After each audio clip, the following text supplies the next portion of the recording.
A strong commitment to boosting domestic manufacturing, President Uhuru Kenyatta has launched several flagship manufacturing projects under the Big Four agenda. The blend of manufacturing projects launched by the President cut across various manufacturing subsectors, including agro-processing, pharmaceutical industry, textile and leather industries, vehicle assembly, iron and steel, ICT, as well as oil, mining and gas industry. Among some of the key manufacturing projects that President Uhuru Kenyatta has recently launched and which are aimed at contributing significantly to job creation include the 4 billion Kenya shillings worth light weapons manufacturing plant at Ruiru, the plant which has estimated production capacity of 12,000 assault rifles, is poised to source up to 60% of its raw materials locally, creating a huge market for domestic producers. In April 2021, President Uhuru Kenyatta presided over the launch of nanotechnology and semiconductor manufacturing facility at Dedan Kimathi University. Kenya's maiden entry into the nanotechnology industry underscored the President's grand foresight for the country. According to the industry insiders, global semiconductor and nanotechnology industry is bound to increase multiple-fold in the next few years as demand for artificial intelligence continues to grow exponentially. This is going to be the future for us to be able to now make our own motherboards, and from making our own motherboards to making our own television sets, to making our own mobile telephones. These are all new opportunities that are all going to be created from this seemingly very small but very critical foundation towards our manufacturing agenda for our republic. Also significant in the series of manufacturing projects launched by President Uhuru Kenyatta is opening of the Kenya Shipyard Limited in Kisumu City. The President officially opened the shipbuilding and repair yard in May 2021. The facility has yards both in Kisumu and Mombasa and is expected to ramp up building of new ships and repair of the existing ones to cope up with demands for water transport within the Great Lakes region. The facility is also expected to create direct and indirect jobs to the local populations. Both bilateral and public-private partnerships remains vital in ensuring Kenya achieves its manufacturing growth goals as projected in the Big Four agenda, and Kenyans should continue supporting these flagship projects as they portend a better socio-economic growth now and in the future.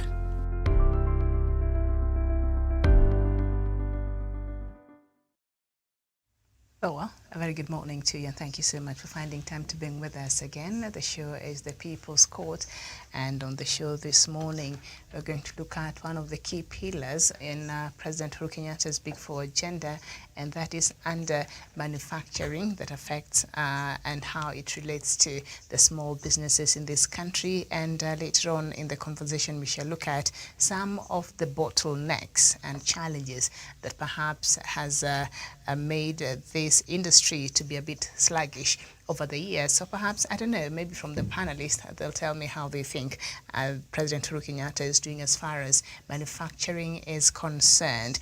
And manufacturing stands tall as a key pillar in the Big Four agenda by the national government. Manufacturing is seen to be the key to unlocking the success of the other development goals, namely universal healthcare, affordable housing, and food security. Now, this is how the argument goes, that manufacturing will create many quality jobs, thereby improving the living standards of the workers, elevating them to access proper healthcare and decent, affordable housing. So you see, some manufacturing seems to be at the tier of the Big Four agenda of President Uhuru Kenyatta, and the government has set up numerous development projects in the manufacturing sector that seeks to raise the share of manufacturing in the gross domestic product, that is the GDP, from the current 10% to about 15% by 2022. And that is when the President or the Jubilee government unveiled this agenda in 2017. So this is the that is the basis of this conversation we're going to have this morning. And of course, in the manufacturing industries, there are emphasis in about 8 sectors of that. And which are termed as the priority sectors, and they include the agro-processing, textile, leather, construction materials, oil and mining, iron and steel, and ICT, and all of that. So I'm joined this morning to help me out in this conversation by Sharon Gitonga. Sharon, a very good morning to you. Thank you very much, Miriam, and a very good morning to you back at the headquarters in Nairobi, and to all our viewers are watching us in Africa and across the globe, whether it's their morning, afternoon, or evening. It is a pleasure to be part of the People's Court conversation. Good morning. All right, good morning, and we'll just start from where I stopped, and I've just read through part of that introduction. How would you assess the government's performance when it comes to one of these key agendas of President Uhuru Kenyatta under manufacturing?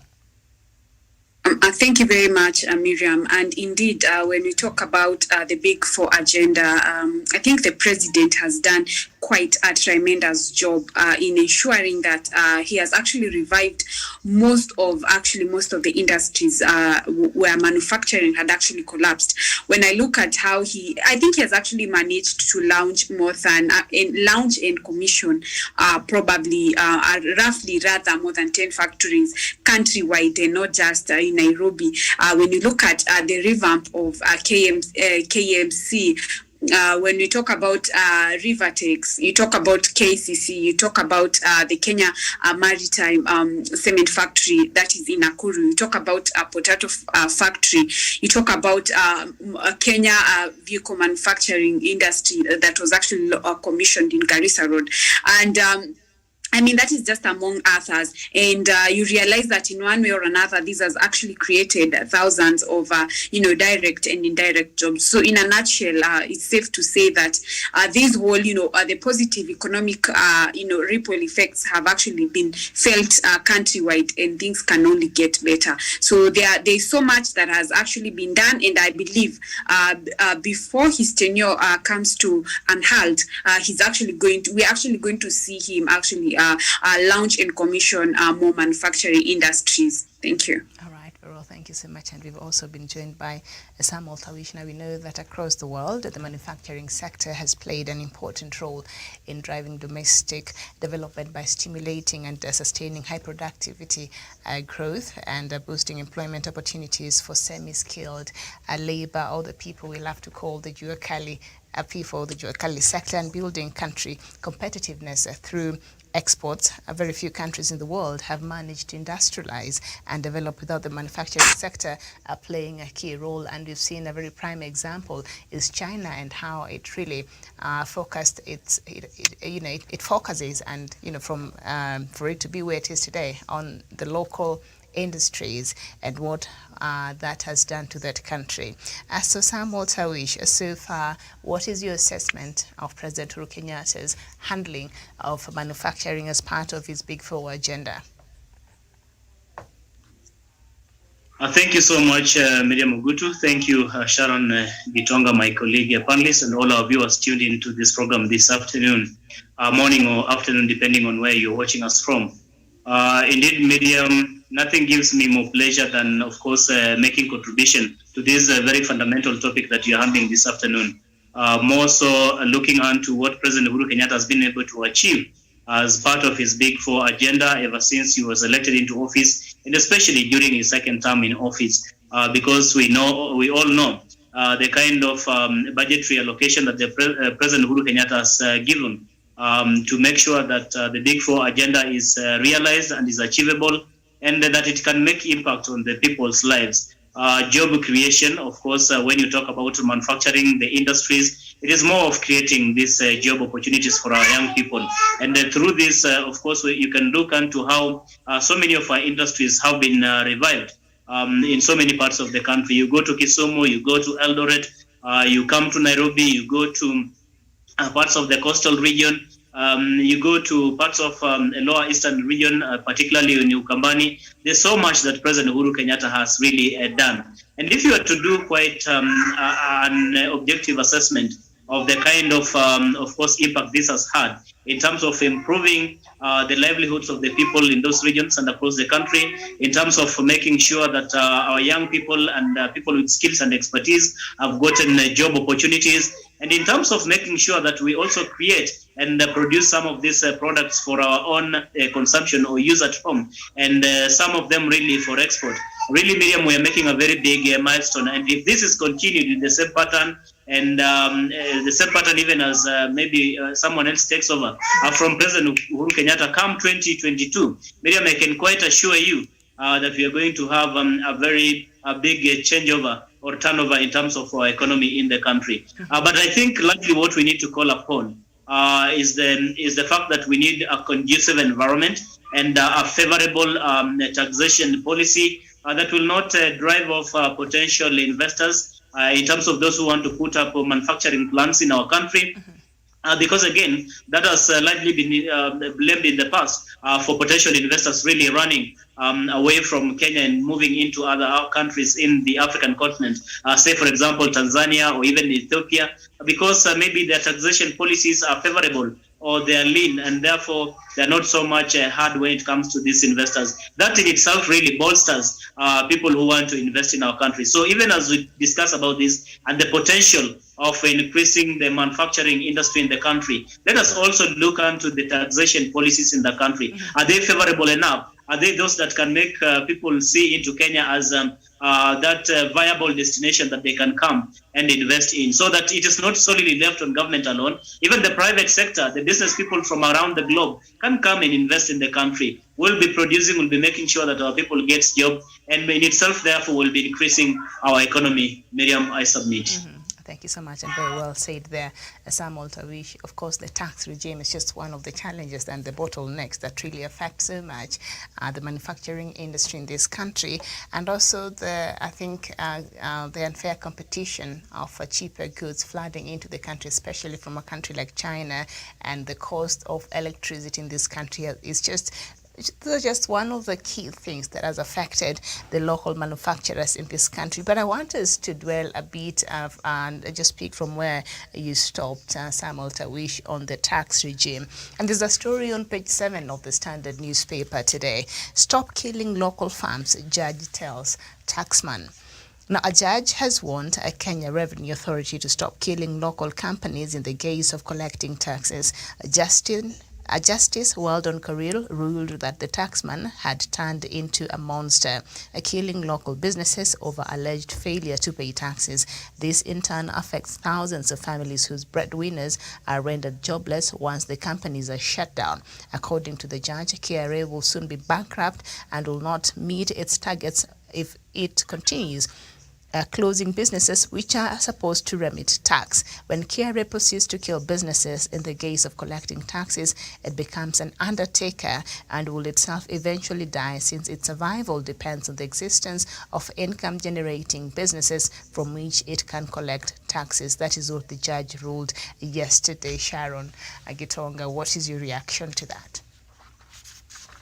Thank you very much, Miriam. And indeed, when you talk about, the hefty taxations in this country, they are actually a fatigue to business owners, more so specifically to SMEs, which is at some point I think we need to strike a policy that actually that can actually be how we need to relook into the taxation policies, because you realize in one way or another, not even looking at the SMEs, you also look at foreign investors. It's actually something that actually discourages them from investing, and that's why they opt for other countries that have actually a sensible taxation policy, and I think this actually in large explains maybe why most of the people would actually opt to even talk about the offshore accounts, have offshore accounts, and definitely invest outside the country, because you realize that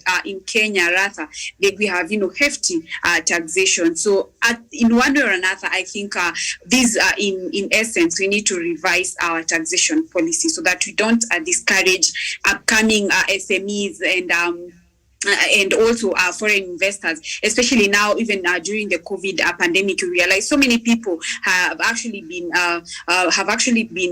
were forced to be suspended in their jobs. So trying to look for a way to fit in the economy and trying to look for a way to put food in their tables is to actually start up a business. So when you realize that the taxation is actually so high, it actually discourages them. So to strike a balance and to play actually a level playing field that can actually accommodate everyone, I think we actually need to revise the taxation policies. Thank you. Okay, thank you. So in the ruling yesterday, Samuel Tawish, Judge Weldon Correll said that KRA is killing businesses in the guise of collecting taxes. Yes, absolutely, Miriam. And I think it is in the public domain, Miriam. It is in the public knowledge that the taxman has had a very stringent taxation measures in as far as, of course, not only even in the manufacturing front, but I think by and large in every aspect of life today.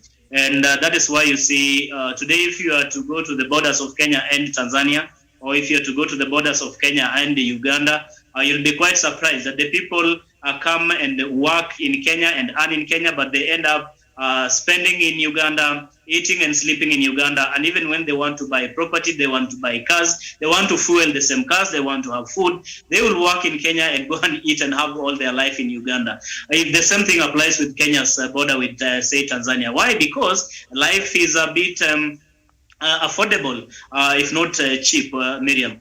You go there and you'll find a bottle of beer, for example, that costs 250 Kenya shillings right here in Kenya, or even in Busia, just right in the border. You cross over to Uganda and you get the same at 100 shillings or less. And the quality is actually the same from East Africa breweries. What does it tell you essentially, Miriam? Is that why are we having such problems? How come that, for example, Uganda's imports from other parts of the world come through Mombasa, the port of Mombasa, and goes through Nairobi all the way to Uganda? And by the end of the day, you get the same products in Uganda actually costing less compared to Kenya, that these products really pass through. It tells you essentially that there's something wrong with our taxation, and something really needs to be fixed so that we do not scare away potential investors and even those local investors who want to put up, of course, industries and manufacturing plants in our country. But that can only be achieved, Miriam, because it is one thing to say we are scaring away these investors, but it's another thing really to understand if these people are abiding by the rules, regulation, policies, and the Kenyan constitution in as far as putting up these companies are concerned. Because you can have some of the people putting up these companies in places that are not designated for the same. You can have these individuals sometimes even employing people and paying them dismally. You can even also have these people really putting up these companies and not paying taxes at all, or sometimes even evading or paying peanuts in terms of taxes to the Kenya Revenue Authorities. So in as much as we challenge the taxman really to see into it, how they can make it a bit lenient on part of those who want to do business in the country, we should also put to task that those who intend to do business in Kenya, those who intend to put up businesses and companies in Kenya must also align their businesses and companies and manufacturing plans to the existing laws, policies, and regulations of our country, so that by the end of the day, all of these things really are harmonized for the benefit of the people of Kenya, and more so by ensuring that our economy really can grow. But if we have people who are playing cat and mouse game, people who do not want to pay taxes, but at the same time, they want to put up companies, they want to enjoy every other government, of course, incentives that are there, then it becomes difficult. By the end of the day, we will be allowing these people to do business, but Kenya will not be gaining. So we want what appears to be a gainful kind of engagement, a win-win situation, where you're also putting up your company, but at the same time, making sure that the government can as well get something in terms of taxation out of these businesses that we are putting up. By the end of the day, Miriam, it should not be very hard on these investors in as far as taxes are concerned. It should be something that is lenient so that we can encourage more people to come into this field. I submit, Miriam. All right. right, and just staying with this story, this ruling by Judge Justice Weldon Karil yesterday, of course, he was issuing this warning in his ruling in a case between KRA and Mount Kenya Breweries Limited, and he ordered KRA to immediately reopen Mount Kenya Breweries Limited, which it had closed over allegations that it had 16,000 bottles of beer affixed with fake excise duty stamps. The company complained that KRA officials in the company of armed police officers raided its factory on April 9th, where it confiscated its product and stopped the operation. So this company has been not operating from